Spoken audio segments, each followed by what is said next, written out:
Hi, everyone, and welcome to another episode of the Poetcast Unleashed. My name is Nico Vernaccini. I'm your host. This is a show where we interview some of the poets in the English speaking poetry community in Copenhagen. And with me tonight is a poet who I find to be incredibly good um, at what they do, someone who is always a joy to listen to, someone who both has stage presence and knows how to write. It's Basil. Hi, Basil. Hi, hello. Hi, how are you? Hi.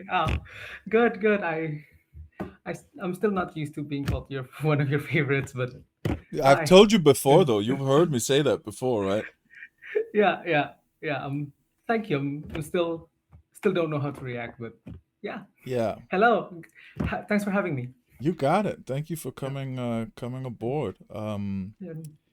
We got So we both got clothes behind us. we do, yeah. Yeah, Yeah, the yeah, shirt rack is nice. White background shirt rack. I got a little action yeah. figure over there as well. Yeah. I wish I had one. Yeah. Uh, Which one would it be, do you think, if you got an action figure? I can, actually, I kind of have one. I went to Hmm. Barcelona recently, and they have this thing. Wait, it's on my windowsill. Sure. Go pick it up. So it's apparently it's a figure from their nativity scene. So Hmm. it's a guy having a dump. Oh, it's from the nativity scene. I see. Yeah, that's. Yeah, I'm reminded of Jesus Christ being born immediately when I see it. Yeah. yeah. I guess apparently it's a thing in Barcelona. That's This cool. would be my action. This would be my action figure. I see. Yeah, guy taking a shit. I love that. I love that very much. How long have you been in Denmark for? It's 3 years now. I arrived in January 23 for my masters, and I finished about last year. Now it's 2 years, and then now it's been another year, so it's three. What did you study? I did chemical engineering and with a bit of a cross with biotech, so fancy stuff. Does that help your poetry? But I never thought of that. Maybe I mean my profile. Whenever I read, I always say I'm a poet despite being an engineer, Right. Yeah, I like that. and instead of because of an engineer, because Sure. I'm an engineer. Yeah. So yeah. Okay. When did you start with poetry? Oh, I started pretty young. I was probably like 7 or 8. I remember it like it was yesterday. So my mom was quite adamant that we that we're not glued to our screens. So she made us read, Right. and she made us subscribe to a magazine. And then it's called B. I still remember it's called B. And then in one of the very first editions that we got, there was a half page literature corner, and it talked about, I still remember what it talked about, uh, in an Indonesian poet called Khairul Anwar. And the only thing that whole half page talked about was one word that he used, not even a whole poem, just one word that he used in one of his poems. And what does that mean? What ambiguity does it introduce to the whole piece? And I remember reading that and I was like, whoa, words can do that. And I was like, then I started writing because of that. And then I started reading other things. I started writing my own pieces. I had a very supportive teacher when I was in primary school. Her name was Bono. And yeah, she was quite instrumental in developing me as an artist or a poet. Hmm. Yeah. How And so? in fact, just giving me a platform, just helping me practice how to read, what's important, how to connect with the audience, what sounds good and what doesn't sound as nice. Also, you know overcoming stage fright. The amount of times I've stood on a stage and couldn't say anything. It's I can't count how much. but yeah, she helped me through it. She helped me, develop my taste and what sounds nice. And if I can segue into my pen name, Yeah. my pen is actually a tribute to her. So Basil or Basil, the first part is just my name. My real name's Rehan, and then that's apparently Basil, the plant in Turkish. But the second part, which is Putra Cahaya, so that teacher's pen name was Cahaya, and Putra means son. So Mm, basically, I call myself Basil, son of Cahaya, as a tribute to her. wow, that's So nice. yeah, Are you still in contact with her? uh, we talk once in a while. I mean, but yeah, I mean, we're on each other's socials, Yeah. and yeah. What was the word in the poem you read as a kid? So I mean, the so the Indonesian word was termangu. I think the closest thing to English is probably like baffled. Baffled. But Mm, that yeah, but the thing is, it's not a very common word. And basically, what that literature corner was talking about was like, why did he choose this word? Why didn't he choose something more familiar, a right. much more familiar vocabulary? Yeah. What is it in the sense of the rhyme? How does it help in the emotions of it? What other meanings does it introduce? And I was like, wait, what? Yeah. So when you write your poems, do you focus a lot on individual words, or is it the rhythm or the structure, or like are you micro or macro writing a poem? If you ever thought about that. Oh, I micro writing. How would you define them? That would be thinking about specific words. I just made it up now. I imagine there's Oh, some theory okay. on it, right? But for example, having a word that's sort of important and has emotional weight. Uh, I think in contrast to macro writing, which is I'd assume is more about structure. I do that a lot, where it's rhythm and how the sentences look, next to each other, as it were, syllables, Ah, so like a yeah. musicality to it. One would be, I guess, could be like a more, yeah, structural approach. The other one is more like detail oriented almost. Ah, okay. Yeah, I'm pretty much a structured person. So Mm, I'm quite strict with rhymes. I know you're not. It's not necessary. I mean, but I'm quite strict with how I to make that sound nice, mm, and I sometimes sacrifice some words that would have been nicer just to make it sound nicer. mm, So that's probably my approach. But sometimes in some moments, there are times where I was like, okay, this word would be very nice. This word would carry something that its synonym just cannot. yeah, Sometimes I do that when I'm lucky, but most of the time I think about the whole structure, making sure that we're not making sure, but like trying to sound nice, trying to, and also having more of story that kind of works well, kind of like flows nicely, mm. and also having how do you call it? I love doing callbacks and just I mentioned this word before, and then suddenly I summarize everything at the bottom. Is it easy for you to write poems, or is it difficult? I would say uh, I would not say difficult, but I do take a long time. I'm not as productive as most people are, because that's the part. Because I'm really strict. I put a lot of restraint on myself, Okay, and like I need to. Okay, if the top one is 4 lines, the bottom one should be also 4 lines. sure. And if that says A, the next one should be A, B, A, B, or whatever. Right. And that kind of that kind of prolongs the process. But I wouldn't say it's difficult. It's more challenging, but Yeah. it's still enjoyable. And I like being restrained. Yeah. So the restraints help you, you think? Yeah, the restraint kind of helps, kind of help make it come out, make it. make it come out in a way that's more more true to me, Yeah. instead of just, and more, how do you say, more poetic, instead of just me ranting on Twitter.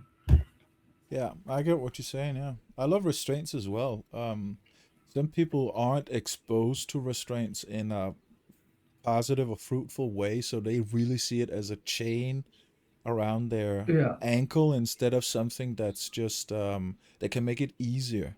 When you said the thing about like having to change a word because it might be more precise, but you need something that fits the overarching structure of it. I absolutely do that as well. yeah. And then I'm always a little bit surprised at like, wait, this works as well, or there's like a third meaning coming into it now, or with this word, this sort of band aid word I had to use to make it fit the whole thing. This is something else to it, you know. And I Yeah, loved, sometimes it, yeah, I love that little discovery part of writing where you're like, wait, this works as well. It's not what I imagined, but now that I see it, it's really good. oh yeah, that feels so good when it happens. Yeah, Oh, now it sounds better actually. yeah. Um, some people struggle a lot with writing. One of my favorite quotes about writing is Thomas Mann, who says, "Writing a writer is someone for whom writing is more difficult than it is for other people." And that always resonated with me because it's about your what how I hear it is that it's about your own sort of sense of quality. The more you write, the more you read, the higher your expectations uh, become. Like the more brilliant literature you stumble over, the higher your own standards in a way become. It's called the the gap of expectation, the expectation gap, or something of the sort. I don't know if I mentioned on the Oh, podcast before. This idea that the more you we sort of read about, you read poetry and you sort of see how the best do it, the more difficult it can become for oneself to also sort of be proud of it and say, "Oh, this is as good as some of the best stuff I've ever worked with." You know, that goes hand in hand with the practical side of it, which is just the truth that the more you do it, the better you usually get at it. Um, but most people that I've talked to who write poetry, they find it easy. It's as if the poet, the poem as such, as a structure, is you can wait for moments of inspiration. Unlike when if you write a novel or a film, where you kind of have to like bleed it out. You kind of have to work on it, yeah, even though it doesn't feel like one of those days. With poetry, you can sort of sit there and wait, and then all of a sudden inspiration comes, and you can spend the next hour and a half sort of perfecting a little poem, and then like not get tired of it. You know what I mean? yeah. So yeah, sometimes it comes to you on, like, in the most random of moments, and then when you force yourself to sit down and write, sometimes nothing comes out, and Yeah, then makes you, and then, okay, this doesn't feel like my best work. I've- I have I have moments where when I'm performing on Unleashed, and then I wasn't in the mood, and it was like, okay, I need to finish something, mm, but I'm not satisfied with it. I think it's what you said. You have more. The longer you write, the better you are. The more respect you have for the process, and then yeah, you just can't. You just can't settle for less. You just yeah, no. You can't just be like, okay, I just have to finish it. You need to you need to feel proud of it the longer you write, and you it's harder to feel proud of it the better you get. But actually, I have a question for you. Just, you mentioned like reading a lot of the grades. How would you define the grades? Because I mean, I I read some poems, some of the big names, yeah. and I know they're great, but there are feelings where, like, this isn't really what I want to write. This isn't really what I. This doesn't feel like something I want to emulate. So how would Mm. you define a grade? Because I think that defining a great is obviously is a conversation about history and cultural hegemony. Greats. When we say greats in literature, it's usually this sort of the a defined canon of classical literature that's important for the Western civilization, or has been deemed as being important to Western civilization. There are lots of great works that aren't in part of the greats, but are still great, as it's still a good piece of work, but they don't belong to the cultural canon, right? So greats is obviously like a loaded word, but um, I think it's easy for me when I watch a film I think is great. When I watch a masterpiece that's usually like acknowledged or commonly known as being a masterpiece, like The Godfather 2, for example, is like a masterpiece because it is an I haven't seen incredible. that. You haven't seen Godfather 2? Well, it's No. easy to watch. It's an incredibly easy film to watch. Obviously, you need to have watched the first one first, Okay, right? I'll start with that. Because what I like about those films is it's a phenomenal story. It's a story that you kind of want to. It's exciting. It's a story you want to know more about, and then it's just like superbly made. For example, you can have a film that has a great concept or story, but doesn't deliver on it because it's just like shoddily made. But with The Godfather, it's there's mythological aspects to it about as well, and there's something everyone can sort of there are aspects everyone can relate to because it's about a father and sons and responsibility, and are you supposed to do what your family expects you to do, this role that you're born into, or are you supposed to do what you want for your own self, then mixed with power and crime and stuff like that. And the second one really just is a beautiful sequel because it's now you spent 2.5 hours with the characters. Something has happened and you get to see more of it.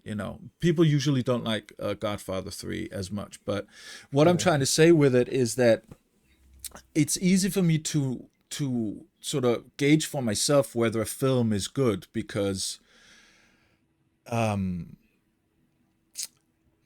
it is a big meal. A film like The Godfather is like a big meal. You probably haven't seen it, I could imagine, also because No. you haven't found the time for it. It's like an investment. Okay. It's a serious. It's not. It's something you sit with and I'm then thinking take it in. I know it for myself that there's something I haven't watched, and like the more I think about it, I want to watch it. The more of an investment it becomes. You know what I mean? The easiest thing to do in the world is to just put on a film and watch it for 2 hours. It's not difficult to do, right? Yeah. And but with poetry, the thing is, for me, it can be sort of hard to say that, well, this poetry is exceptional contra this one that is not. Usually we can spot bad poetry a mile away, but like the difference between what is good and acceptable and what is exceptional and great can be kind of hard for me to find out. Sometimes you read a couple of sentences in a bathroom stall at a bar and you Oh think, yeah. holy fucking shit, that's the best shit I've read this year. You know, no one does that with a film. No one watches a commercial and then like, oh, that's the best film I've seen for. If anyone does that, seek help. I But mean, I mean, maybe. I mean, there are some nice ones, but I guess it's not. It's not The Godfather. it's not The Godfather, exactly. Yeah. Yeah, but with poetry is so democratic and so accessible. Everyone should be able to do it. Sometimes you read a poem from like there's a great poem I can read it for you right now by Joseph Brodsky, who's one of the greats, I'd say. Right, Sure. he's part of that canon, and he is so good that he's simple.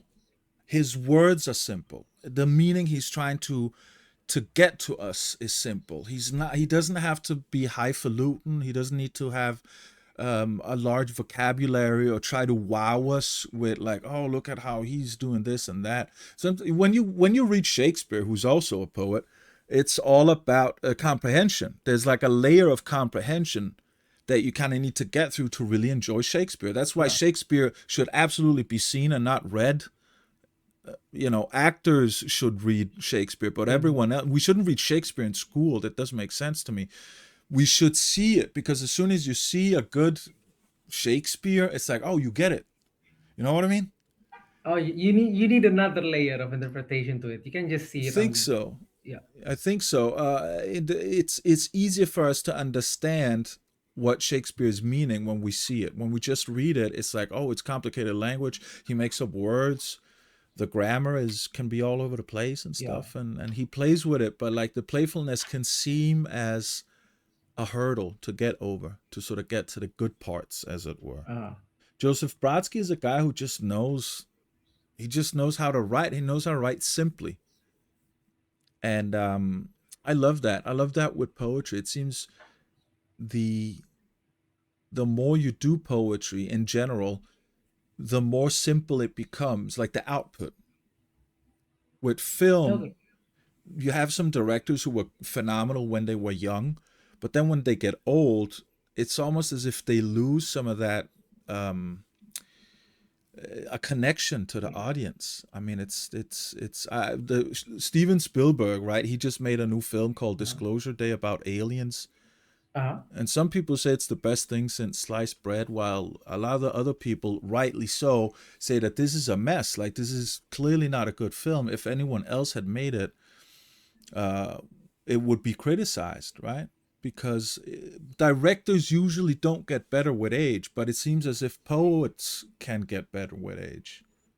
how is that? I mean, like, what happened to directors as they grow old? You say. The, well, so there's so many reasons I could think of. One thing is like the complexity of the technology involved. The technology of poetry has not evolved since, I, you know, but yeah, it's just words, right? it kind of Mm. is just words, and we sometimes a new thing comes along where it's like the concept of like a copy and pasting, where you have a sentence here and then you have a lot of sentences and you just put them in a bowl and put them out randomly and stuff. You can do new shit Ah, with poetry, right? But it is just words on paper. it's With just words. film, there's constantly like movements and people constantly talking about how films are different than they were 20 years ago and stuff like that. So I think a director can sort of lose grasp of what's actually what people expect nowadays. Another thing is um, with film, also with poetry, you have to be incredibly economical. Everything costs money. Poetry is a zero budget art form, but with film, every second you want to add costs money, and someone has to work on it. So the Ah, okay. more you can be economical about it and sort of remove stuff already at a script level, because oh, people won't need to see this; they'll understand it when we get there, right? I think the latest Spielberg film suffered a lot from that. That it seemed almost too.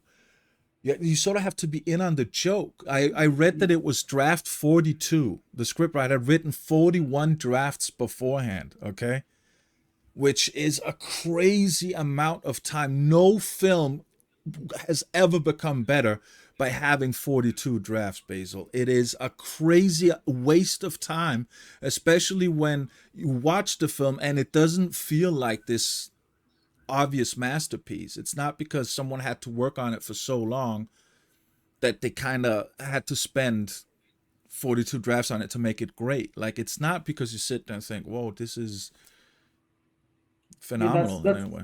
It's more of like cutting things that are supposed to be there, and Yeah, well, we don't have that limitation. I guess we can say whatever we want, however kind long we of. want.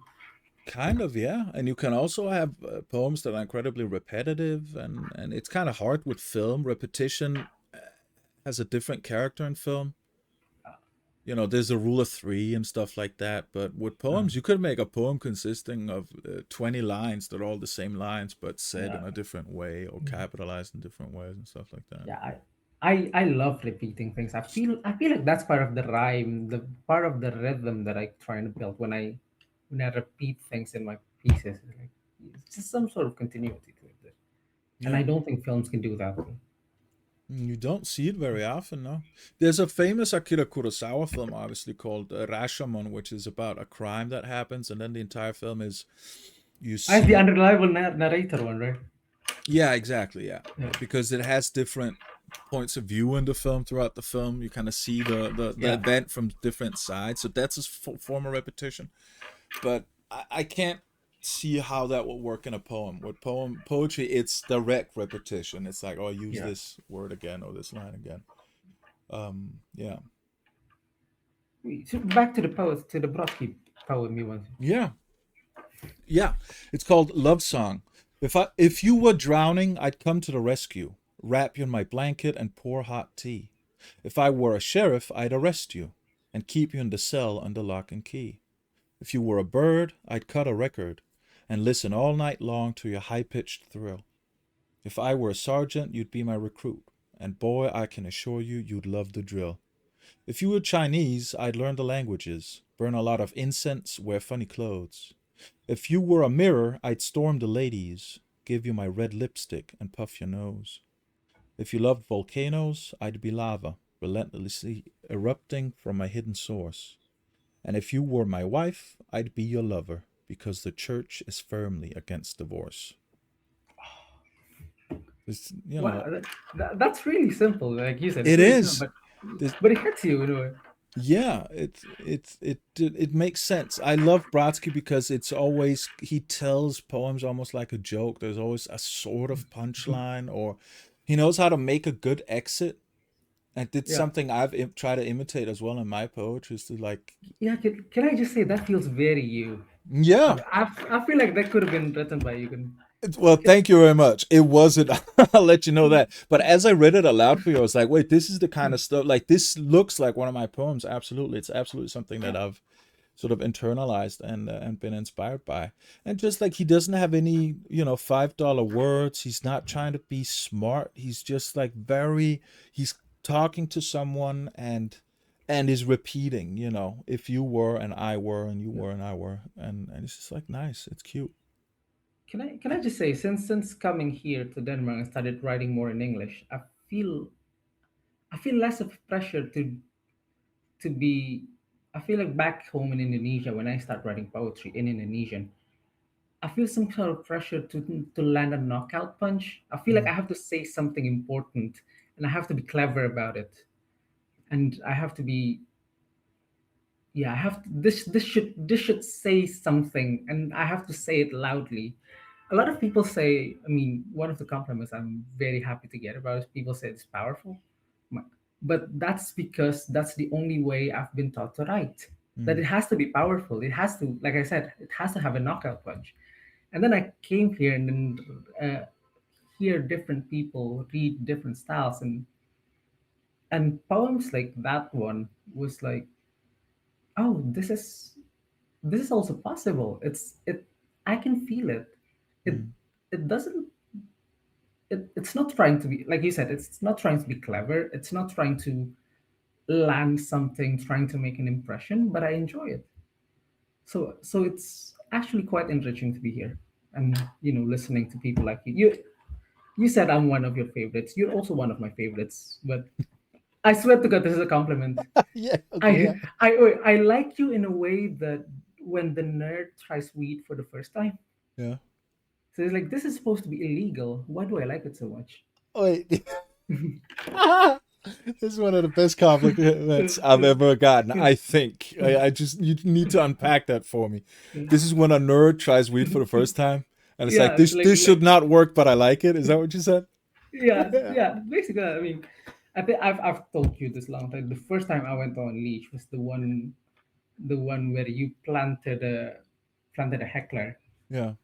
Yeah, and I was like, oh wait, this is this how poetry works outside my bubble? Yeah. And it's like, well, but yeah, then again, it's enriching.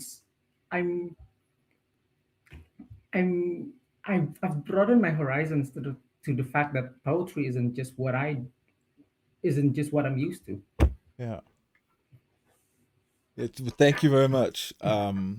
It's nice to see that we're really like diverse crowd at Poetry Unleashed. You have so many Yeah, different profiles and ways of approaching poetry, which is so nice. It's such a like, again, a comparison with film. Film is the most structuralized of all the art forms. You kind of have to write film a specific way for it to get produced and it be have a cinematic release and be liked by yeah, people. It has to. Where with poetry, the freedom is. is a big part of it. Like it's up to us to find constraints we can put on ourselves to make something resemble something else. With film, you're asked to do it just like from the get go. There's no such thing as a free film. Um, but thank you very much. I didn't start with poetry myself. I've it was always been film for me and Mm. theater, and that's kind of how I started as a teenager. And then it was at a reading at Supertime Books in Blågårdsgade where Arena showed up as well. And I kind of seen her there before, and we've read aloud different texts. I had some short stories, way too long short stories that I read aloud. And afterwards, she was like, "Hey, I have a poetry thing on Saturday. You should come and read poetry." And I was like, "Okay, I have to find something I can read, right?" So I think I really wrote. I guess I wrote my first poem in my adult life. Um, what 3 years ago, 2.5 years ago, whatever. Okay. And it was all about not being prepared, and that also had like an open ending. I omitted the last word because it was about not being prepared. If I had known I'd be here, I would have done something else. So, Ah. and it's about life. It's Uh, about not really uh, being prepared before you're born. Um, and yeah, I just remember years ago I spoke with a friend of mine. I think it was about comic books, and he mentioned this thing that uh, how endings are important. Like he didn't have anything to do with the film industry at all, but he just mentioned how if an ending of a film isn't good, then it mars the whole experience. And I've always had that as one of my sort of professional tenets. You have to have a good ending no matter what you do. Like you cannot be boring. That's the first rule. Like don't be boring. No one is paying you money to watch a film that's boring. Um, that's not the same with poetry. Poetry can absolutely and should be boring sometimes. But we can get into that later. But with film, it's like no, it's entertainment first, and then also have a good ending because that's what people will remember.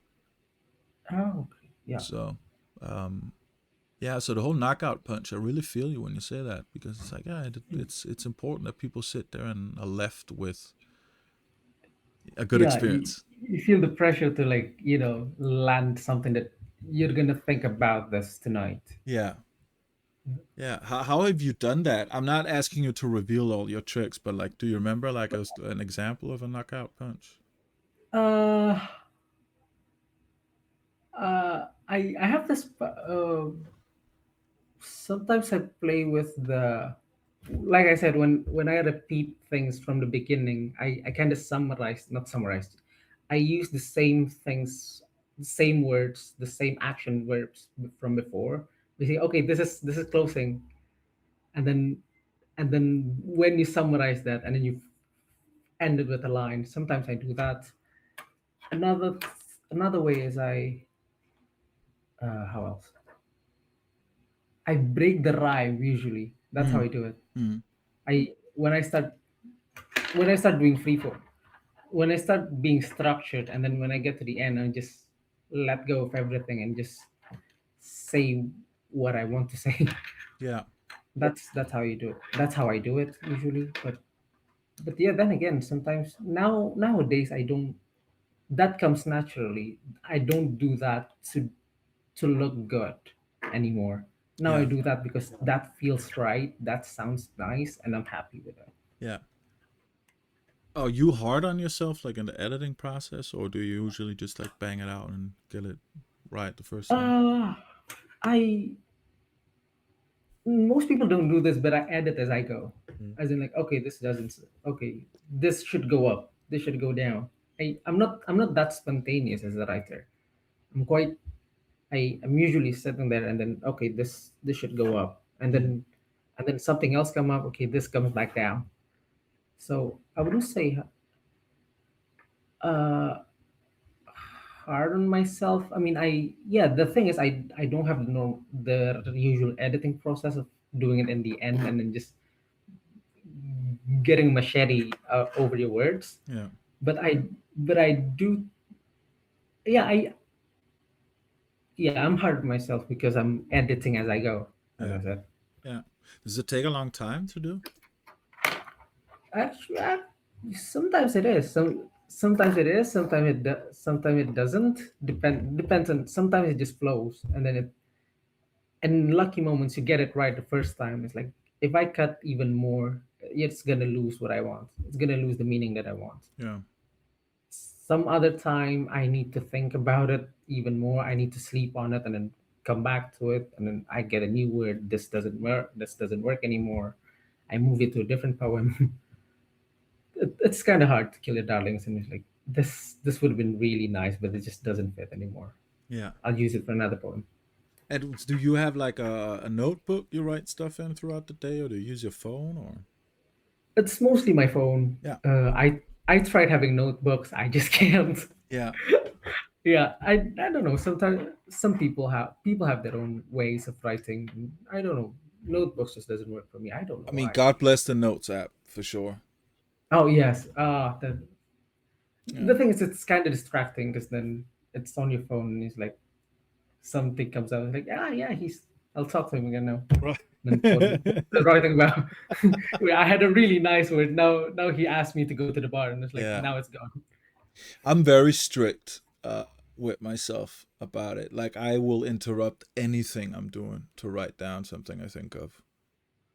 I it not because I want to be rude, but because it's more important than 99% of whatever situation I Yeah, could be in. Do you know what I mean?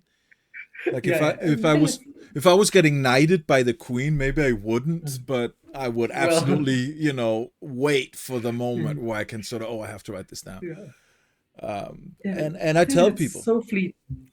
It's so it's so fleeting. fleeting. Yeah, it's so fleeting. It's gonna be gone by the time. Yeah, but and I've heard different approaches to it. Some people have this weird, almost psychopathic idea that if you can't remember it, then it wasn't that good to begin with, which is just like, what are you talking about? Have you ever heard No, anyone say this?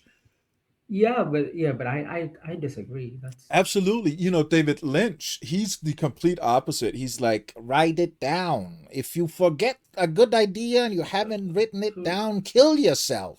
He's extreme. It's fatal for him to forget a good idea. But I would rather write too much stuff down than not enough. yeah, exactly. Seems common sense, right? Yeah, you can cut later, but Yeah, you can produce something that's gone. yeah, exactly. Yeah. Exactly. Um, do you have a favorite word? Wow. Mm, not exactly. I mean, you sent this question to me, and it's like, what should I say? I really don't know. What's my recent thing? Uh, no, I can think of one. No. Yeah, the thing is, it works in relation to others. I don't think there's any word. Oh, I sound so I sound like a smartass now, but I feel like words don't stand alone. Like it's not strong. No word is strong enough to stand on its own. And Mhm. I think as poets, I think it's in relation to things. It's in relation to other words. It's in relation to the other line. So I don't think I have any favorite word. Yeah. Not really, because the thing is, uh, I mean, the thing is, like I said, it only means something when there's something else next to it. It's also a way for me to dodge the question because No, I'm I not think prepared you to. have probably come with the wisest answer to this question in the podcast so far. Because what Really? you're saying makes complete sense. Words are in relation to others. It's a very holistic approach to it. Actually, I think I'm gonna discard this question from now on. Actually, you made me you made me realize that it's kind of word. It's like asking an adult for like, what's your favorite color? It's like it's not. It's a rainbow. Like what? Who says red is their favorite color for the rest of their life? Well, yeah. Do you have a favorite color? Eh. So, kind of. Yeah, okay. It's this. Uh, I They have a nice name for it. Ro- Rose gold and blue. It's this one. It's this piece of it's this piece of shirt. Yeah. It's that blue and that pink. Right. Yeah. I like that. But yeah, but but yeah, I guess. I I mean, guess yeah, it's an easier answer than words. I think it's funny you say that. I never really thought about it in this holistic sense before, in regards to this question. But I was inspired by Tolkien, who was very much into the sound of words, and had favorite words and stuff like that. So I thought it would make me sound. It sounded like an intelligent question to ask poets who spend so much time with words. Do you have a favorite? But most guests I've had on here have, some of them have struggled with it and said, well, right now it's balance, but yesterday it was, serendipity, and tomorrow it's going to be Yeah. tomato. And so, yeah, Yeah, that's the thing. Tomorrow, tomato will sound nice because you've been writing about potato. that's a poem right there. And There you go. yeah, I mean, it comes and so effortlessly to you, Basil. You're just like, you just do it. You just live and breathe poetry. I get. Also, I know you Hopefully, only as a poet. I don't know you as a chemist or whatever, and a chemical actually, well, engineer or whatever the hell you are. yeah. You know, I'm glad I know this side of you. I'll tell you that. Yeah. Yeah. I should probably show a bit more of myself that isn't a poet. What do you think? How so? What what do you want to know? No, I mean, it's not because this show is about poetry, and obviously you and I know each other based on this common interest that we have. Yeah. And yeah, so I don't know if it would. I mean, is there? I don't know if there's room for all the other sides of us to sort of show through. Okay. And no, I mean not in this podcast. I mean we can talk after after the show Yeah, or whatever. sure, sure. Do you have a poem you'd like to read for us? Maybe one of your Yeah. own, or something you Actually, fancy? actually, so it's from. So the poem isn't mine, but I made the translation myself. Hmm. So it's one of the works of that poet I told you, Khairul Anwar. And I'll read it in the original Indonesian first, and then Yes. I'll read the my translation of it. You're gonna find other translations on the internet, but this one is actually mine. And wait, let me open that. It's on my phone. There you go. So the title is Aku, which means me.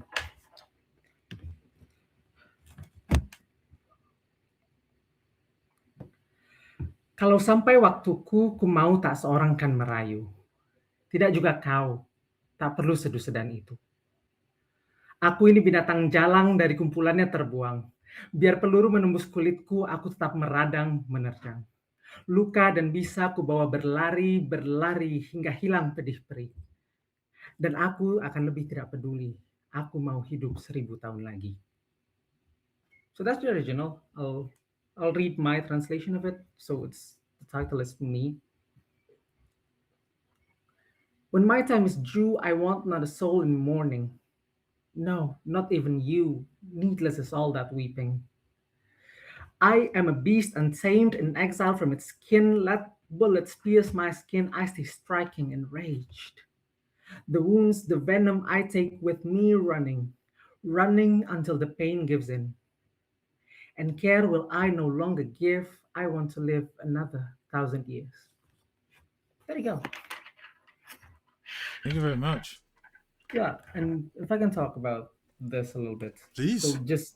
just like I said, like how different I see poetry in Indonesia and in Denmark Yeah. is that so Khairul Anwar was active around the time of our independence, which is like 1940s.